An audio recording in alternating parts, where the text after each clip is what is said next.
so nche emfa amount na onkomo bi a wudi na business bi a wo ye na atumi akoso ye pa e de amount obe wo fa Lookman accessories for cha kwan e wo Circle Ebony House number obetumi afre na sisu 0244 502173 0244 502173 kwa pebi to ton na etumi emboa medafo na electrical solutions enso ayedwuma ko bi a eba no wires ai se wo su da wo si office wo su company bi pa op wires papa dia wire enkoto chima eja nkohihye wadwuma no na se ade bi a wo ye no wires papa fie die eno a ene electrical solution wo pe bi atu aton so a omo san so won kanu a ye decorate office ni adwuma mo hall ni ade a eye kama pa obe wo machi akwan e wa Accra post office Accra post office ho ena omo wo du wa no afre 0200 995 994 0200 995 994 kwape bi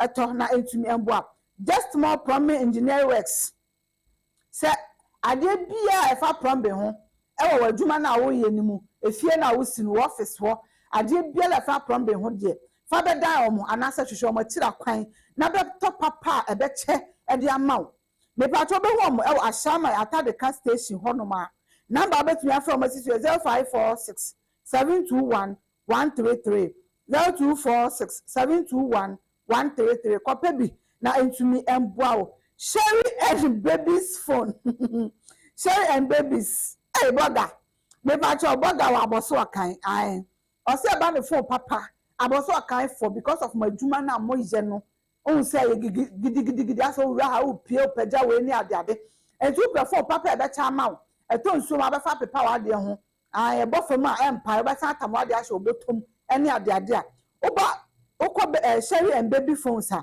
me patro obenya bi ato ama na boa obe hu no ewo aboso akan ono ye na wo ho ochi aboso akan ho no pe eni obi a ton phones a aboso akan fo agina tum o se on pese obi be kokọ wi obi phone obi di ne sabe she obi botom akoyi obi phone am ya ponche na no ma nanim ahoho no ne wini ma fi moja na ni ase aso ane ade enti ode agu fam se sika kuma bi a okita bi a obowura mu ho no ma betumi anya bi ato na wo de ade udwuma bi a opese udi friend was 0539 030163 0539 030163 obehu no e wa aboso kan friend no akope phones ni bito na entumi embo Urban Edge Fabrics and Bags eye dwuma ko bi a almost Urban Fabrics papa pa ne bo eda famu animu da ho me pa cho so kala bi a wo pe bi a event bi a wo ko program bi a wo ye a wo pe fabrics papa pamadu just tie jeja ohumo etwitwa wo mu ni ade me pa cho bomaden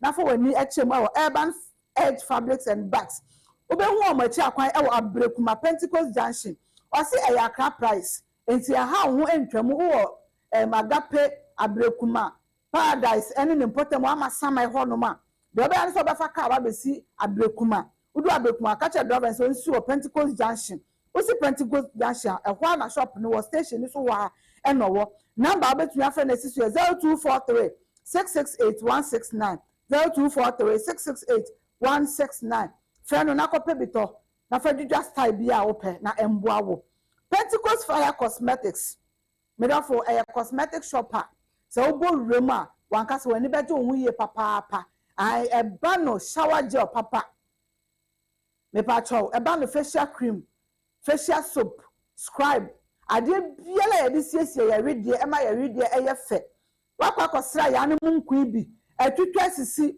wabatwa ukotodwe unaye nim wa ha mu ayetuntum basa wa motuomu me pa chow so wakosra ya ne munku ibi na sell skin afọ ani chemu Pentecost Fire Cosmetics also no dey ready asel ready atutwasisi ready apimprimu eno ana osiesie ya no nkuya ma skin na bubu agusu se prit abayo a wote wono na nan na age no yehu ma difference bia enim me pa cho ko penku papa sra ntumi siesie skin ma skin enimu na ho na enye fe obehu na o kaso abodi asu high tension ho na Pentecost Fire Cosmetics ewo number betun ya fe na sisu 0246 081 436 0246 081 436 medafo mami ntwa me ho enji aboafo yi enkrato embra na ye ba ye de dwumadie na nkasa ebeto aso e de ama unu aba mama rashni me basisia Hello, Abusia for Mama Day na Mama Rush ni me ma kwa ba e de ba hwedwom dwumadie so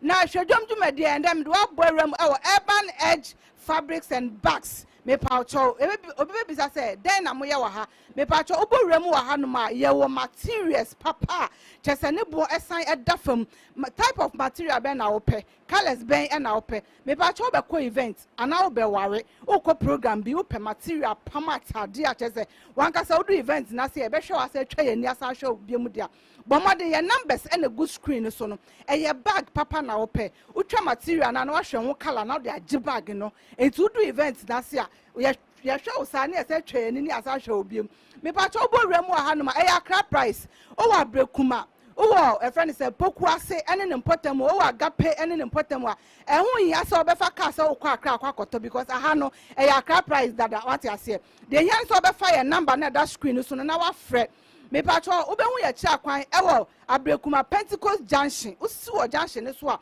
na wa frɛ 0243 668 169 and me pa cho 0231 317 371 bomade na fa number na frɛ na boremu se o pa bi atu akoton so a o ba ye be ma obi akwakoton e bia wo hwɛ me ba bia wo hwɛ me fi na kwan wa ontumi mba o pɛ sɛ ye delivery na ma wa ye be package ne kama ba bia wo hwɛ me fi bia ye be ma won sa aka hwedwom dwumadie su nie medase adofo me chi obi bia aha just more prominent engineering works say oba hanom a yeton quality products e wa hanom e prominent materials e fa na bi ti say PPR prominent materials ye will be wa ye wo enterprise pipes ye wo different kind of PE pipes any normal ahodo bebre wa hanom e ba ni accessories so ye wo bebre wa hanom e ba dobrices type of dobrices bia ye wo bebre wa hanom bases e ba no accessories bathroom accessories awudo bebre ye wo heater ye wo instant one ye wo boring one fa no Italian one any China one ya ye wo bi bebre wa hanum sei enti ye door to door delivery so enti anytime ya uhia neoma obetumi afre ahomatro for so e wo 0246 75 69 38 and asa obetumi afre ahomatro for back we so e wo 0546 72 11 33.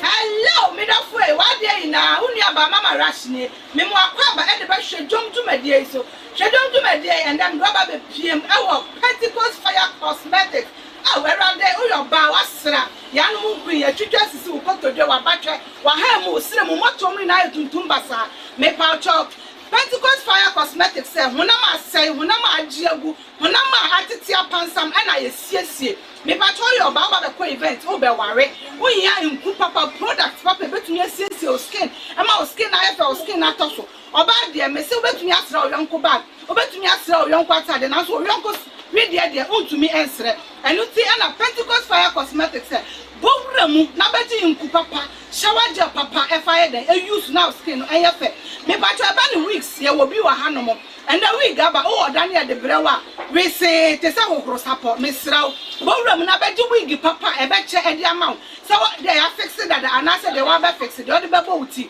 bowramu e wa hanom me ba cho be hu ya chia kwan e wo bodua road ne so aha odu bodua road ne so na wa fa ye number no me pa cho obehu ya kira kwan e o kaso abodwiase road ne so high tension e hot air na ye wo me pa cho your numbers and a good screen ase no 0246 081436 0246 081436 and 0240972229 me pa cho for number no Pentecost Fire Cosmetics o se we dia say we dia jiagu we dia ayewu kre prekese ano ana osiesie medase medafuni aba mama rush ni hwedwom dwumadie ene wani gusu a wo hwen medical catchers ade bia wudi hudwa so onya frɛ ye nkwa ye bɛbɔ awremu ni aba bɛbɔ hu daru ade ama na ndam aba bɛ piem ɛwɔ aboso kan ma ye ne boga endi enkomo boga ye mo akwa aba de ba hwedwom dwumadie so anuano medamu nyina ma ase so mama kwanya ma me so me kasa kakra okay ya kasa boga hwan ne boga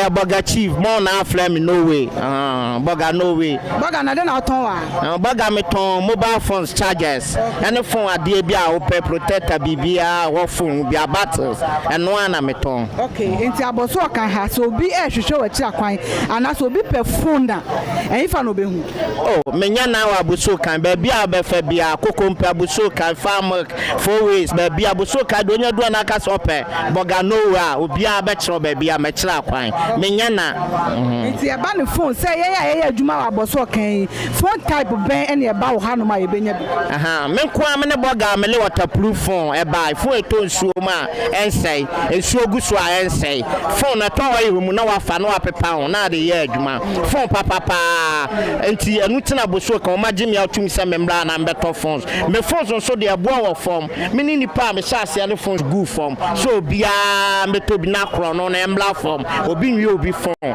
me no boga no we ba bia circle me na me phones gu form enti me no the number na good screen as 053 90 30 163 number no and that screen so no freboga wo aboso kan wo ade bia wadwuma bia wo aboso kan pe phone e toy wo ma wanka be fa pepa ho e to nsuo ma be fa pepa ho e so bottom na bofo ma anim empire because of munuma nti e so phone and aboga de abrem e wo aboso kan fa number na freboga na ma wonsa enka bi me do fo uni aba mama rush ni hwedwom dwumade su ni me da se hello me do fo uni aba mama rush ni dwumade e hwedwom me do bo redwom ma kire ba bia obenya niema papa ne bo e wo fo ma e be che e de ama na what of a lookman ene me do bo of a lookman phone and accessories wankasa fo wani hwedwom ofa wa ha me ne ndi nkoma ofa ma akwa ba de ba hwedwom dwumade so aya ana mini aba na ti say na mna dum na mun so e na go pa dum no pa bo ya ho ye pa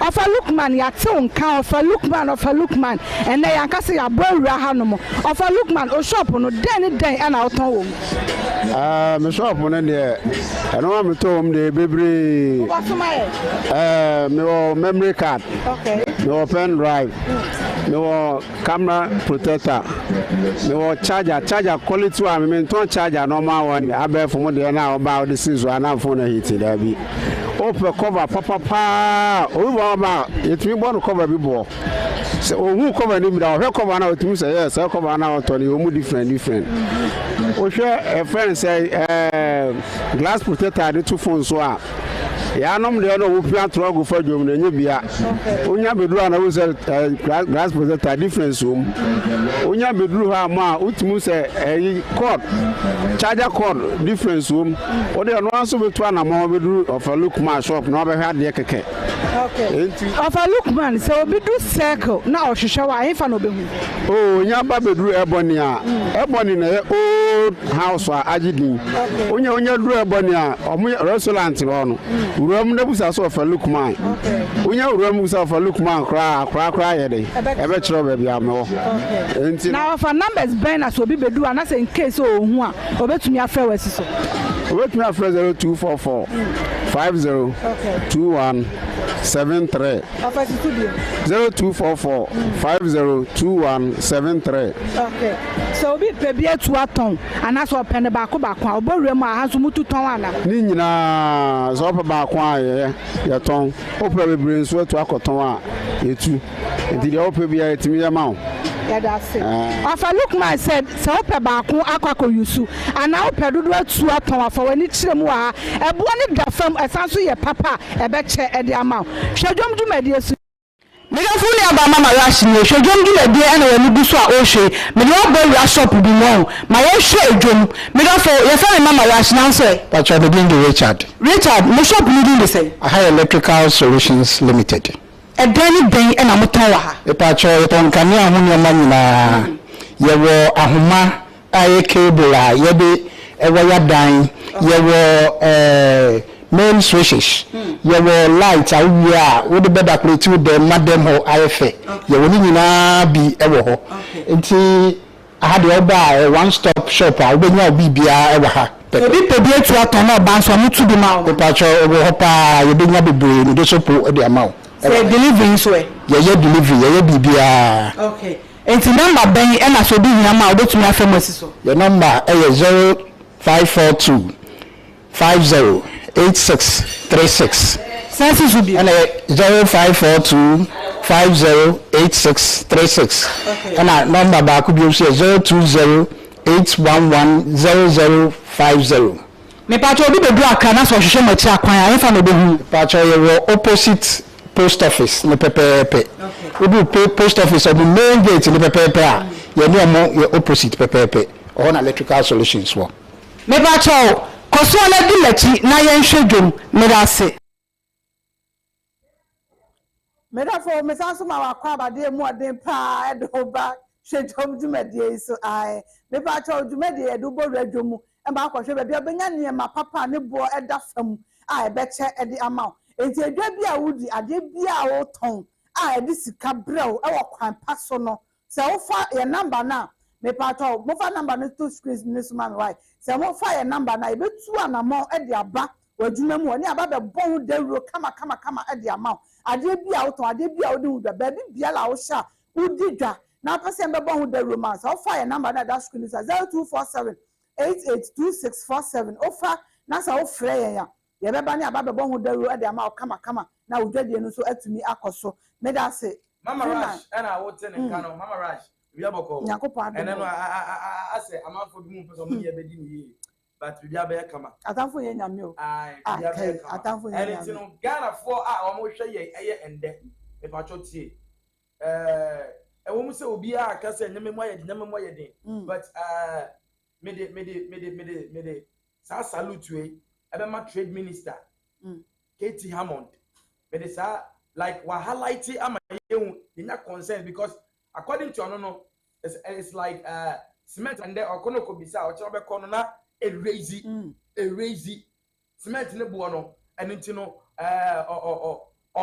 person boama sa de no omtu no nia betumi aye dia fonti no the cop parliament okay I don't know me trying to push it on Sana nia ono so ye in charge president of a cement association you know only about 10 to 11 people no ono so I didn't come on and Ghana for yen koni konko tie san komodie you e won panifo mienu ntem na mi dem be lines na so wo kire wadwe dina ye kire ya gina oman Ghana enya ntuma pa efra dina ye kire adwa ma oman Ghana enya ntuma pa efra etimpa ncho say honorable and trade minister ni audio no aye ready am pacho yambo na yen konkonko tie.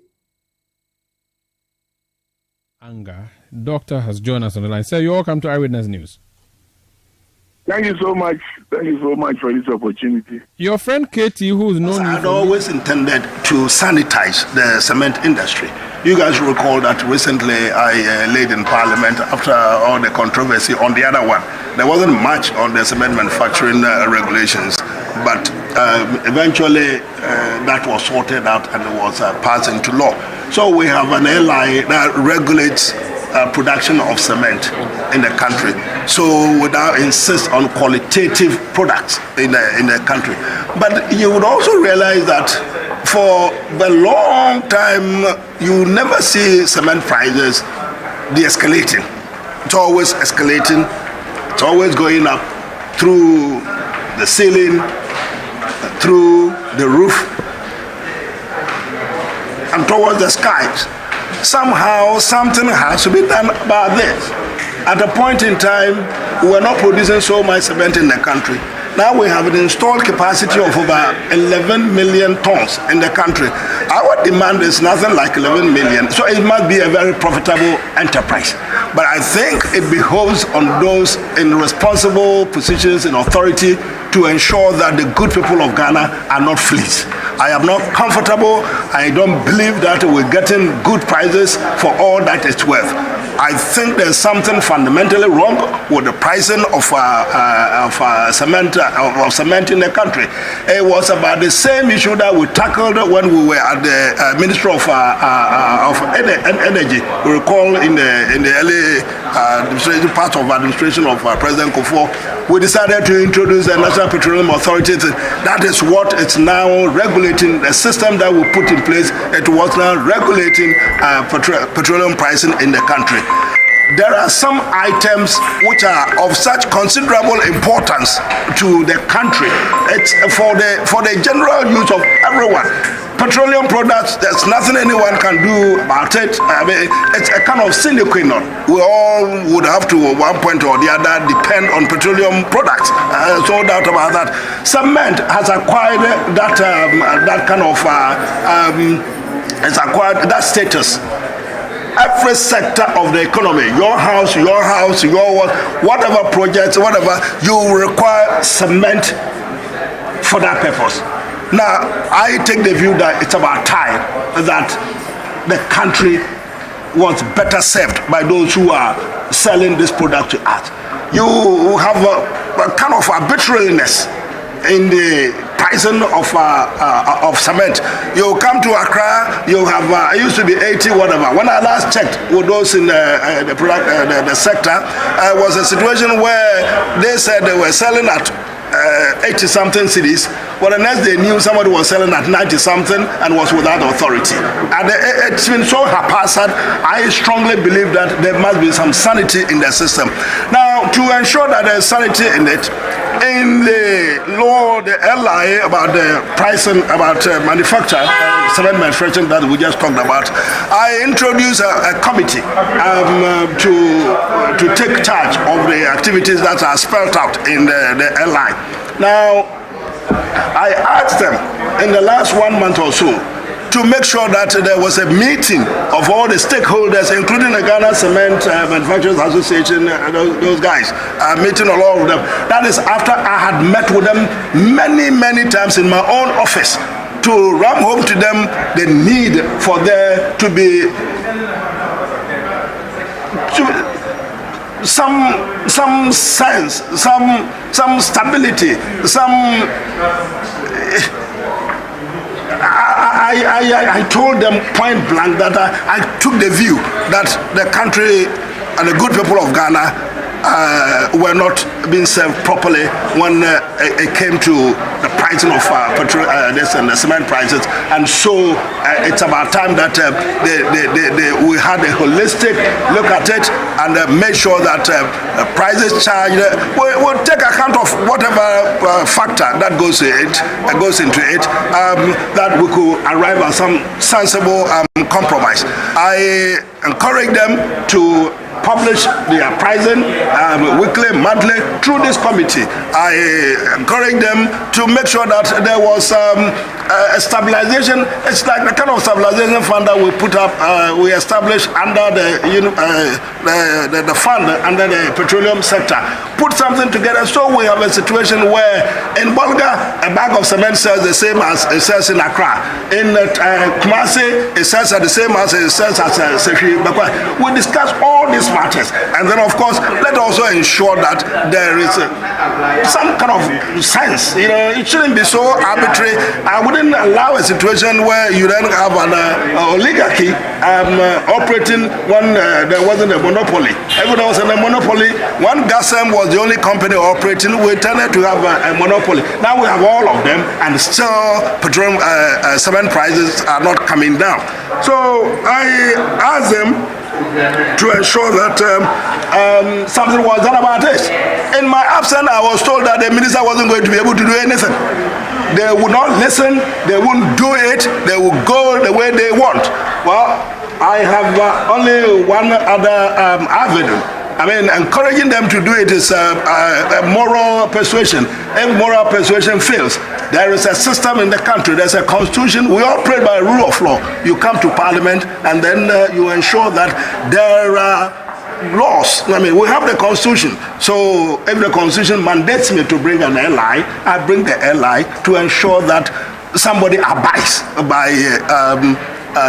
if we don't accept the moral principle, at least some sort of economic principle, the good people of Ghana must benefit. I don't think it is fair for the way they are pricing and the way haphazardly each one of them deciding and dictating how much a bag of cement should be sold for. This is quite apart from the quality that they are producing. Some of the companies are producing substandard products. We have had to deal with this matter. Ghana Standards Authority, which is in charge of this whole program, has had hard time tackling quite a few of these companies, but we are on track with respect to that. So yesterday what I did was that I brought a copy of the LI, which has been perfected by the Attorney General, to the leadership of Parliament. A copy was supposed to be given to the minority side to have a good look at it. For your honorable member, minister, Ocean Trade, so Katie Hammond, Okotieno, if I told Tieno, in some more cano, and I'm trying to push it 3 times. If I told also I didn't anything. Yanko, one of our sister stations, so any a penny and order a cement for no so omukuona no ekasaye yanko kotiesa incomodina almost so omudi yano yanko Anga. Doctor has joined us on the line. Sir, you're welcome to Eyewitness News. Thank you so much. Thank you so much for this opportunity. Your friend Katie, who's known you for many years, is disappointed in you. He thinks you have a problem with comprehension of the 1992 Constitution, and he thinks that your petition to Parliament about the withdrawal of the the LI is insulting. Well, thank you once again. Honestly, I didn't expect this banter. Honestly, I am really sad with the approach of the minister. Very, very sad. The petition was very clear. The petition was actually geared towards the issue which is prevailing now. And it's all about an attempt to establish a legislative instrument to regulate cement prices. That's the issue. And there's nothing to do with a personality, nothing to do with any sort of, attack. But it's actually addressing the issue, the way and manner the issue was handled, what the manufacturers of cement are not happy with. In the very first place, I don't have the PTC actually in front of me, but I think I can recap that. It was addressing a very vital requirement so far as establishing LI is concerned. Well, I'm not a lawyer, but I have been in the corporate governance for a very long time. That before an LI is established, there must be a stakeholders consultative meeting.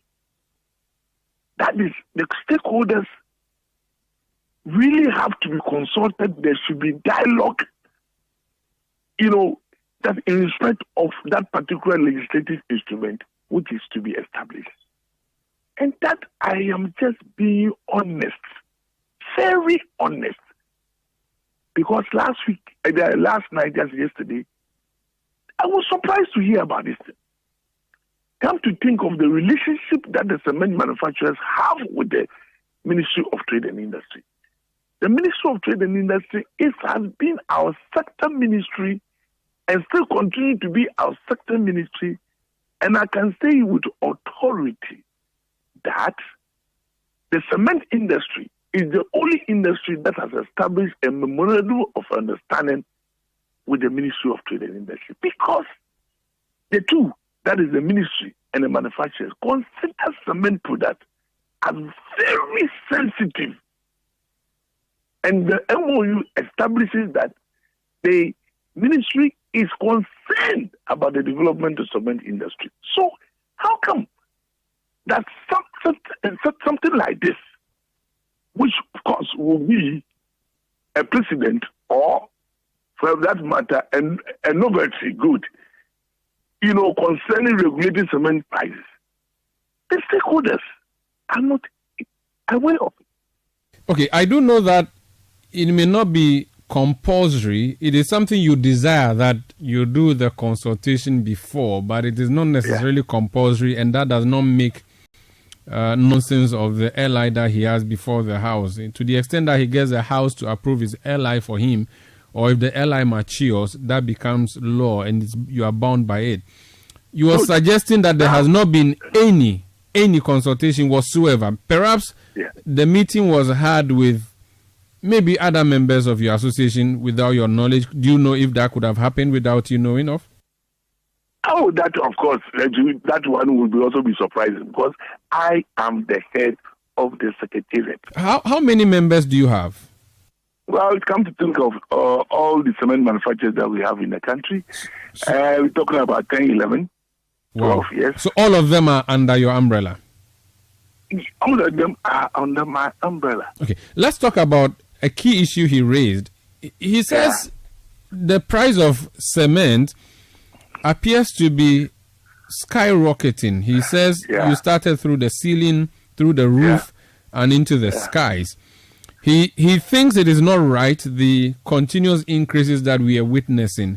In fact, he says we know the elements that go into cement production, labor, clinker.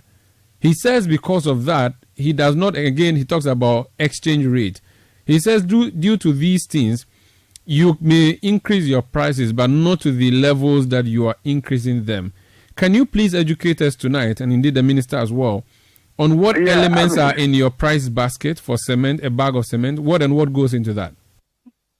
Good. Thank you so much. Again, that is what we're insisting on dialogue. You know, cement production is technical. Very technical. Excuse me, it is not political. There are a lot of things that actually enter into that profession. And it takes dialogue and engagement for you to understand. What goes into cement production, like I said, I'm repeating, is technical combination of economic, technical, social, whatever.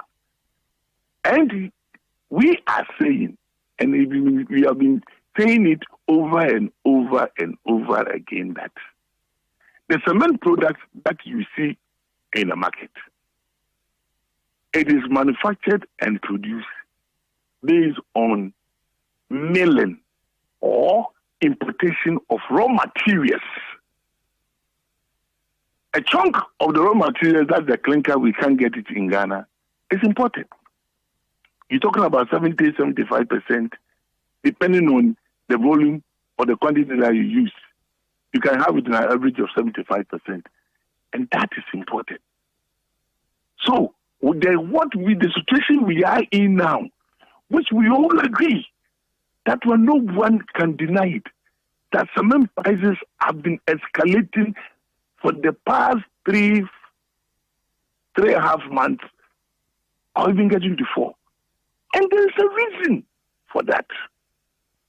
There is a reason for that which the Honorable Minister knows. That is against the backdrop of how cement is produced, which cement production hinges on importation of raw material. Clinker is the major component. You can't do without clinker, and that you need to import it. So in a situation, or with an industry like this, fluctuation of foreign currency or exchange rate is crucial, very crucial. This will really demonstrate very crucial. It affects everything. Even affects the cost of the product itself, clinker. It affects the freight. It affects even the tariff at the port.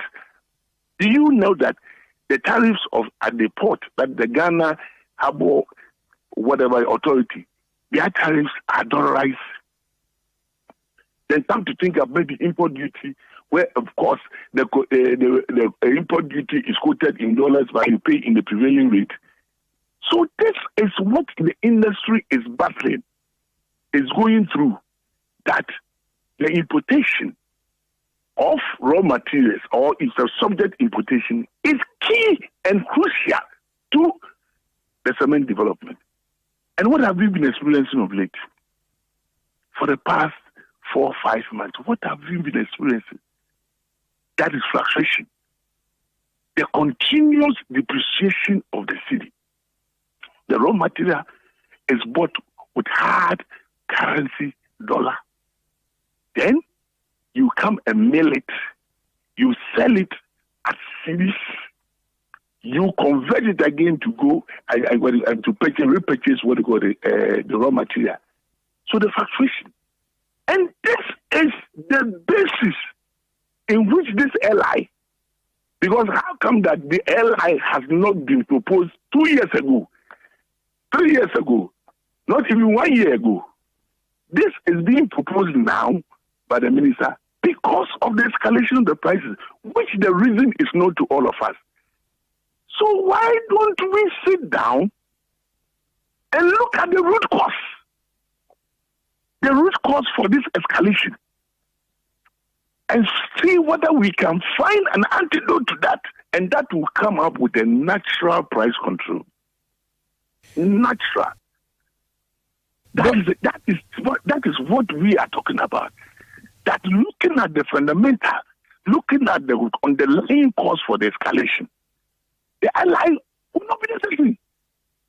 Because the ally, even if it comes into fruition, and the root cause of the escalation is still there. And again, while we were pressing for this meeting, I don't know whether the minister has thought of the consequences of price control. Economically, consequences of price control. My brother, have you analyzed it? That if you have a price control, what you call it, just like fixed, where you are just like imposed. Sell the cement at 2 Ghana cedis. Sell the cement at 4 Ghana cedis. That is what we are going to allow you. And you do your production analysis. And you know you cannot meet it. You stop production.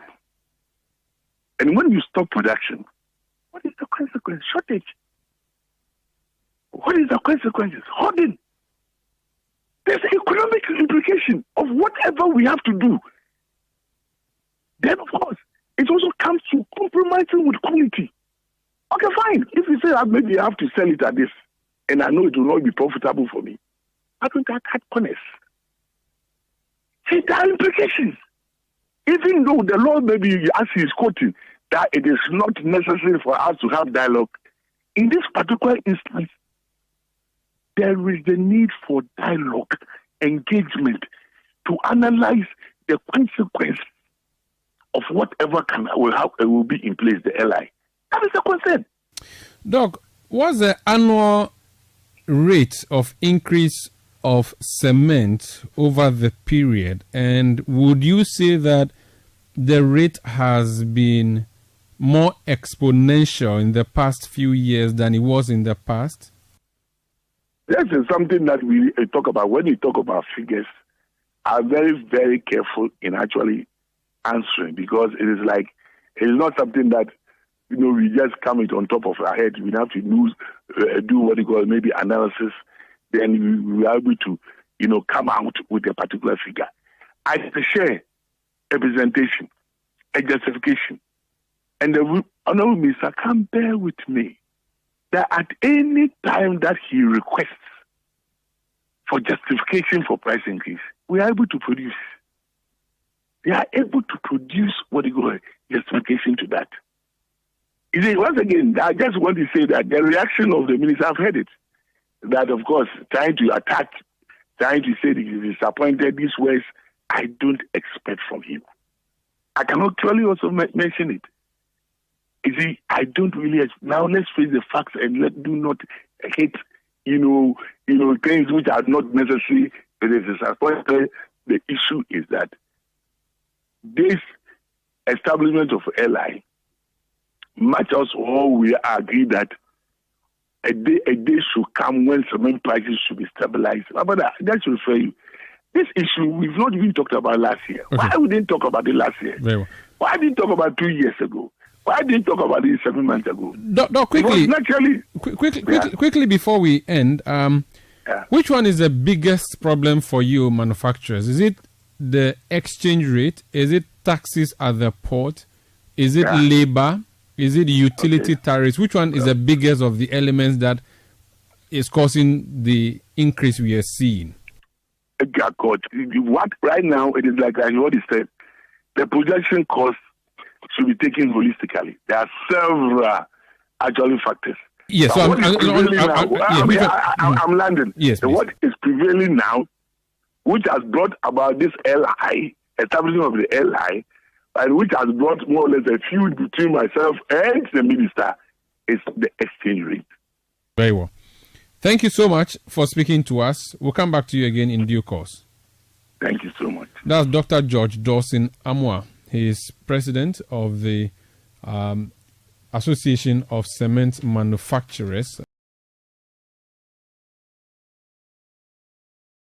Yampanyifo mienu eken wadwen kyerɛ paa ɛwɔ ho ɛne sɛ mpatwɔ yɛmbie fo lines na Ghanafoɔ ɛnkyerɛ wɔ madwen ɛyɛ Ghanafoɔ ɛna ɛkɔkɔtɔ cement no ɛyɛ Ghanafoɔ ɛna ɛkɔkɔkɔ yusu in fact ɛyɛ honorable minister of trade ɔno nso yɛ Ghana ni ɔno nso yɛ kɔkɔkɔtɔ bi nti wɔn ho sɛ no sɛ nyama ɛkɔ no ɛno na the president of cement Manufacturers Association on so ebe kyerɛkyerɛ ne nsɛm mu sɛ yɛwɔ nyama bebree a wɔn ankasa no wɔn kɔm a ɛma saa nyama wei nia ɛkɔ so nti ɛwɔ sɛ yɛntumi ntena ase mpanyinfoɔ no ntumi ntena ase na wɔn bi sɛ de saa nsɛm na wɔn ntoatoa nsɛm na biribiara ntumi ɛnyɛ kama ɛmfa ma ɛyɛ Ghana ni no timamuni no wɔn so wadwen kyerɛ ne sɛ wɔbɛtumi afɛ na wakyerɛ wadwe 0247882647 0247882647 Oba no ba bekyerɛ wadwen if atwenya atem didie oba no lowa wo TV set no. Hello, good morning. Hello, good morning. Good morning. If atwenya no lowa wo TV set no e dia mami na yakasa kama ɛyɛ sɛ ɔmbɛyi we free so if atwenya odin bebia wo kasa free. Good morning. If atwenya odin bebia wo kasa free. Me kasa free man, your friend Joseph. Joseph, Mr. Joseph batwo yete o. You know, Ghana for support KTM plan na wafano. Plan na wafano yewo. Pa boy Ghana for na we nye NDC we nye NDP by some mobile thing na amote cement no so back from. Ababwa yi na ma mbabo ni so timi Sudan. Enti wo area hono no. Won se na ono no ka bibi se ebasa na nanka nia price ewo tamale price ewo akra ni nia one price the whole Ghana one price one kasa wo area mu sisia no wo area mu sisia no cement ba ko am ton say the cement at Cheba minimum say na mara 100 is 90 something. Oh okay yeah, that's Mr. Joseph say also frey na wo kira wadwe dwumedie so dwumedie e Ghana for dwumedie aba man so yenko. Hello, good morning. Hello, good morning. Good morning. Me ba cho din bebia wo kasa free. Me ba cho mini arafat me ba cho bia biom. Hello. Me ba cho din bebia biom. Kasa free asama. Ashai man ba cho din. Arafat ba cho yetie wa dwen kira ni say. Mini this time the bia e kono papa na beta. On say papa no wa beta asama afọ akoma so. Because wo hwe nyema omokra sika na omo de klasika service so atofom omo bre ansa na omo cement no na endi naba yempeni fo mo nhwe ho mo nhwe cd ni depreciation na afọ bam yentimi fa cd nto bibia no omo nya ho adwuma ansa na omo ba beka cement price omo beka cement price because almost $1 na omo de apoto cement cement nyema abaye cement. Who percent one more manufacturer and one more can ask on the minister of the general the dead. What should see the depreciation and some of which now the cement regulation? Okay. Other fact, that's a pass also friend. I would tell what Jane. I would make the 0247882647. Oh, fair. The patrol no one make you who's point, direct straight. Now, Ghana phone will say, Ampa. Then you bring patrol. You know, Buam and Penifono or my the right thing. You know, Buam Ama. You made that show Mosano. I am successful. 0247882647 0247882647. But your number is in the screen. So no, which my friend now also watch it. Watching near honorable minister, the minister of trade, Ekano, KTM, Ekano, only again, and then near the president of Cement and Manufacturing Association, Dr. George. Dawson Amwa Okano, we no aya adwen de e ba cho so betumi afre na wa kire wa adwen den na wo susu say ye ya e betumi aboa den na wo susu say ye ya e betumi aboa ye den na mpanyifo no betumi aka kire omo a e be kenya omo e be empower omo na omo tumi aye adwuma ade aboa oman Ghana because eye ya nkasa ya sase moja anananum ehwie gudi ebigu ho ma ye no ene na ndem no susu abetu aso say de yesu eni wa echirimba fo no eba eden de no betimi aka afa ye ho we ye chere wadwendwumedi on ICTV me ba cho ye bie phone lines e de atum wo area mu ho no smart ne bo no etisen nia honorable minister eka no KTM eka no ene nia Dr. George Dawson Amu aso eka the president of Cement Manufacturing Association eka no omumie no nsam na wote ye no sesi ya no then need then also between aka area found 0247882647 0247882647 ofra na wo watch na wadwen mama rush Freeman o bi kakakra say yina emebu no yina yenya dan ya yebesi like say cement ni price ni nti ama dan si ayeden amaye e na wotie de cement fo no so kan na say almost kokra ne ma ne ba amu say dollar no koso onu so kokra ne ma no sika do so pro e na odi aba nti onu so on ye no on twa price na betumi aboa no so wetumi nya ne fa so nti sempa fo no share that side na ma o mo na say dollar ne ba fam no so mo kra ne ma na ne bo wo fam a o de be cement na I think say price no so be ba fam na so ba o say o si dan na akwa na price ne bo de ne de wa ba be kasa fa ne start to cement ma ye ne yes, a quan and cow die. I'll say a quan and a cow dying. Hello, good morning. Hello, good morning. Okay, when you mention 0247882647. Mepacho, ya brand so I brepa, ya brand I bre for your call your sponsors for not to say about fire so ya sene. I mean, I did you make the small a year of a Lookman accessories. I offer Lookman, circle a bonny house, a hot and I don't offer Lookman a chap.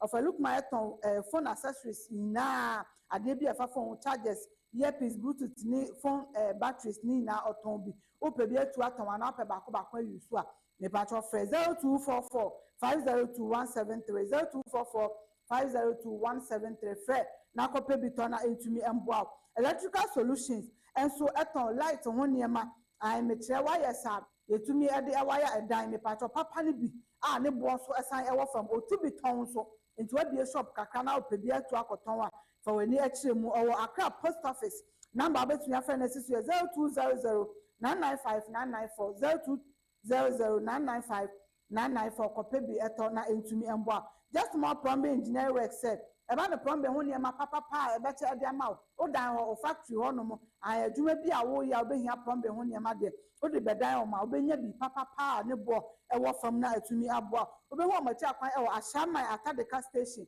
e ho na omo number between your pharmacy 0546 721 133 0546 721 133 fair na ko pe bitona into me abo Sherry and baby phones and so e wo aboso kan or say a band of phones papa ne bo eda from obi abetumi anya bia yusu a for when near chim wo ho on pese obi di ne sabo kwakosho obi botom e bete yesi awi obi phone na ya kye ne ya bro no ne adade ha adwen e bia nya phone na opɛ but unni sika do kwakoto enti no de aba begu fam e wa aboso kan say amount a okita bia oba ho no ma obenya bia to na atumi e de aboa wo obetumi afɛ no 0539 030136 0539030163 sorry na wapebi ato na atumi abo urban edge fabrics any bags urban edge fabrics any bags and so obehu omachi akwan wa Abrekuma Pentecost